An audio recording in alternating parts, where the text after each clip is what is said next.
OK, takže čaute ľudia, ja som Tomáš, ja vás vítam u ďalšieho videa a dneska si tu v podstate dáme, že ako strihať v DaVinci Resolve ako ja. Toto bude taký beginnerský tutoriál, ale snad to pochopíte a jo, môžeme sa rovno vrhnúť na to. Čo ako prvé urobíte je, že máte sa na DaVinci Resolve, to je dobré. Nájdete si teda DaVinci Resolve takto na pracovnej ploche, kliknete na ňo a tak, tu sme presmerovaní. Tuto v podstate máte všetky projekty, ktoré ste si uložili. Ja už ich tu mám veľmi moc, mám ich tu okolo cca aj 20, aj 30 ich tu mám. To je jedno. Čo je super DaVinci je, že keď náhodou vám proste DaVinci padne, alebo to omylom vypnete, DaVinci vám všetko automaticky ukladá. Tomu dávam DaVinci obrovské plus. Takže čo teraz urobíme je, že klikneme na New Project. Dáme napríklad, že pomenujeme si ako chcete, takže môžeme, ja neviem, toto je teraz jedno. Nájdem toto.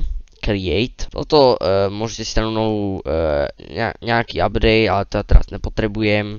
Teraz ste túto prespravení. Toto by som povedal, že také, že najhlavnejšie, proste taký ten najhlavnejší proste obraz. Bo tuto máte proste media pool, tuto máte filmové pásmo a tu vám to ukazuje, že čo sa vám prehráva. Takže čo teraz chceme urobiť, aby sme tu nahrali nejaké videa do media poolu, dáme Ctrl-I.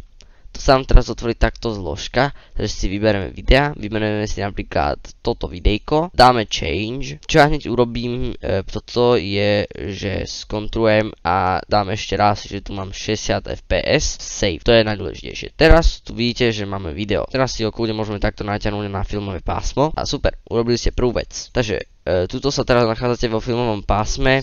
Tuto všetko máte takéto veci, že zoom, to proste takto zoomnete, hej. Potom position, to takto môžete proste positionuť doprava, doľava, kľudne aj hore, dole. My to teraz dáme ešte raz, tak. Máte rotation angle, takže to môžete kľudne takto rotovať.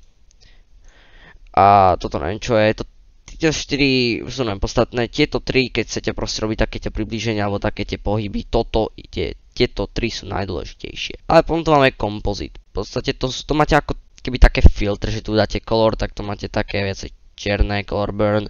To najviac používam je luminosity, lebo samozrejme to je ten shadow biely alebo carry a ten je najlepší.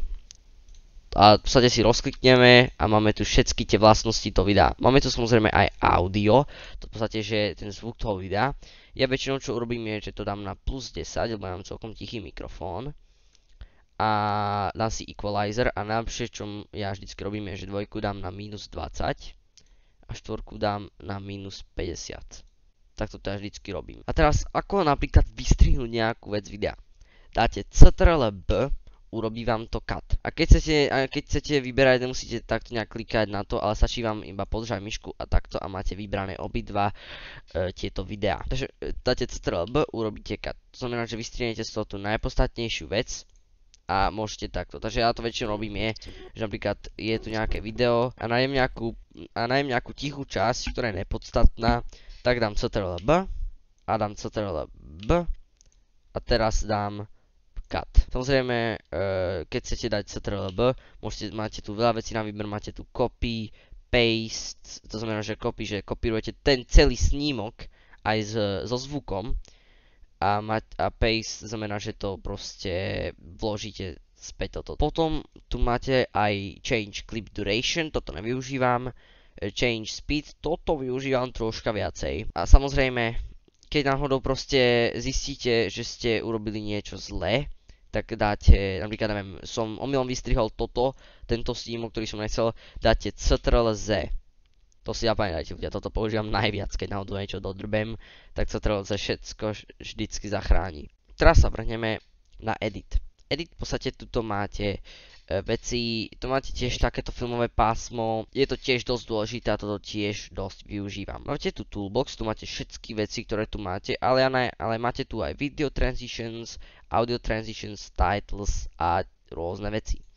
Video transitions znamená, že vám to v podstate urobí takéto proste tranzíciu, ktorú použijete napríklad v PowerPointe, že ukážeme si napríklad, teraz som tam dal nejakú transition, vypadá to o mnoho lepšie. A samozrejme, vypadá to o mnoho lepšie. A samozrejme máte tu tých tranzícií veľa, máte tu pozri, koľko ich tu máte. Veľa z čoho vybrať. Máte tu samozrejme aj zvuk transition, takže keď tam napríklad nechcete nejakú hudbu, chcete to troška utíšiť, tak si tam drbnete proste crossfade a tam troška stíši. Potom, že ako urobím nejakú hudbu do pozadia. To je tiež dobrá vec a to si hneď teraz ukážeme. Presuneme sa tu do opery a napríklad väčšinou čo využívam je nejaká hudba zo staršej hry. Otvoríme YouTube, som si vyhľadal nejakú hudbu, máte tu Yoshi's Island OST. Toto dosť využívam vo videu, takže teraz si to ukážeme. Rozkliknite si video. A samozrejme nemusíte nič že stiahnuť, aby ste si kúpili Premium. To je úplne zbytočné. Iba si takto skopírujete, dáte Ctrl+C, kopírujete si takto tento link.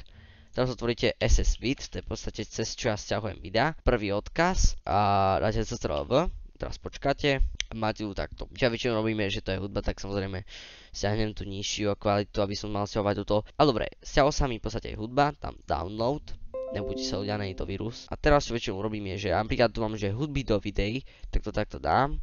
Mám si tu stiahnuté súbory, tu mám tá moja hudbu, ktorú som stiahol a táto iba takto preťahujem do hudby do videí. A teraz čo urobím je, že tam Ctrl+I, dám si hudby do videí a tuto proste ja tu mám veľa hudieb, áno. A mám tu Yoshi's Map, to som práve stiahol, že to takto dáme a mám tu Yoshi's Map a to znamená, že to teraz znie proste o mnoho lepšie.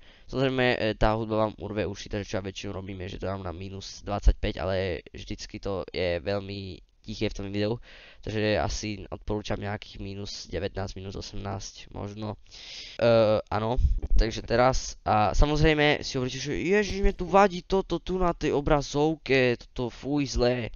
Samozrejme, tuto máte takto veci, to znamená, že toto znamená, že keď si chcete mutnúť videjko, alebo to znamená, že keď proste chcete, aby vám to neukazovalo, to znamená, že dáte toto a vám to neukazuje.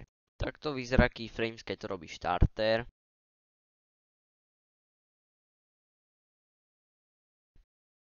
A takto to vyzerá, keď to robí troška skúšený.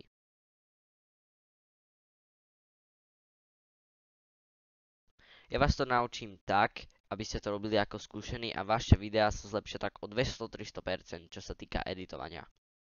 Niečo tu máte, že keď chcete urobiť nejaký taký ten proste smooth toto, takže takto si v podstate to nájdete takto na helmu. Toto neviem prečo mi tu ukazuje, aha, vlastne crop, tak toto si okamžite tak vypneme.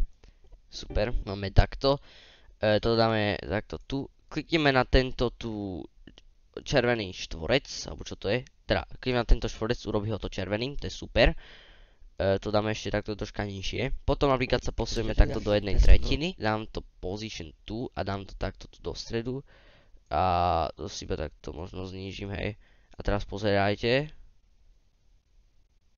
Samozrejme, ľudia si hovorí, wow, ale to sú len také plynulé. Keď mi nerozumiete, čo hovorím, tak úplne v pohode. V podstate vysvetľujem to, že teraz som robil edit, ale bolo to také ostré, také neplynulé a v podstate, aby sme to robili také viacej plynulé a také viacej proste smooth, potrebujeme už zohrať rolu aj keyframes a smooth keyframes. Úplne v pohode, ľudia, pozerajte, vám to vysvetlím a jo. To už tu hraje rola, že keyframes. To by som celé vymazal, lebo som to úplne dal zle. Dáme si to tu ešte raz. Určíme si iba position 1 a position 2. Tak. A teraz ideme na keyframes. A teraz vidíte, že tu máme proste position 1, position x. Hej, toto je ono. Takže čo teraz ideme urobiť, ideme sem. A toto je position x.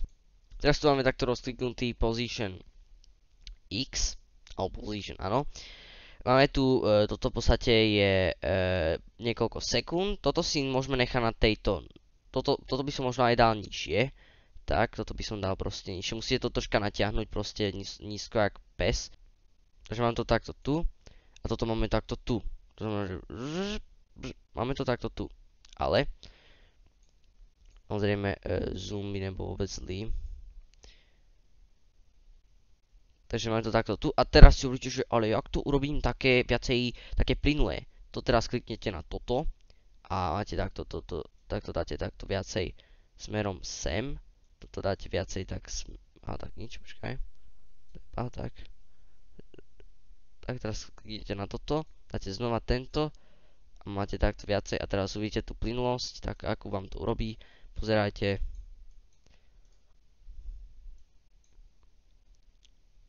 ale to také zasekané, takže proste sa s tým kľudne pohrajte ľudia, on to bude worth it, bude to vyzerať pekne, proste pozrite sa, že žu, a máte to tu. Toto je proste takéto plynulejšie, tento keyframes, toto je tá zásaditá vec. Titles som nevysvetlil, to je rýchlovka.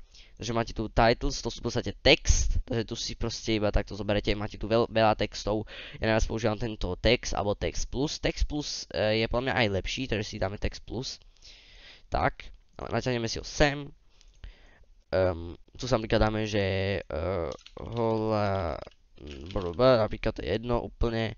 Máme tam proste nejaké veci napísané, vy si hovoríte, že nemôžem s tým hýbať, tak si, je tam aj podrobnejšie zväčšovanie.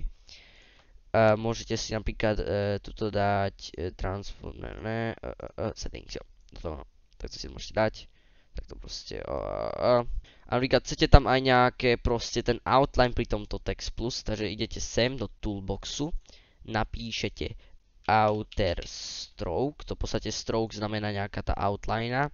Teraz vám to robí takto hnusné, ale to sneď sa vybaví. Pôjdete takto tu do... Tu teraz takto si pôjdeme na effects a tu máme ten outer stroke. Tu je proste tuto máme, si môžeme určiť, akú hrubú chceme mať ten outline. Môžeme si určiť, že tu bude chceme mať proste čierne takto, tá outline. Alebo je to pekné, môžete si tu takto aj nastaviť, takto proste takto, ale ja to väčšinou takto vyberiem cez takto tieto farby, mi to bude lepšie. Máte takto softness, ale to mi príde jasné, že to máte takto shadow, ktorý samozrejme vyzerá pekne, ale tak je to pre mňa zbytočné. Keď vám to proste ste niečo sa dá ísť zle tuto, ak chcete to mať naspäť, kliknite na túto mini bodku, takto tu, on sa vám to vráti na úplne pôvodné všetko. Alebo áno, a to našťastie som ešte dobre, to ešte vám poviem, že keď napríklad tu máte niečo proste, napríklad počkajte, vám tu dám niečo, čo má green screen. Ja tento meč. Má tu green screen a chcete ho dať preč.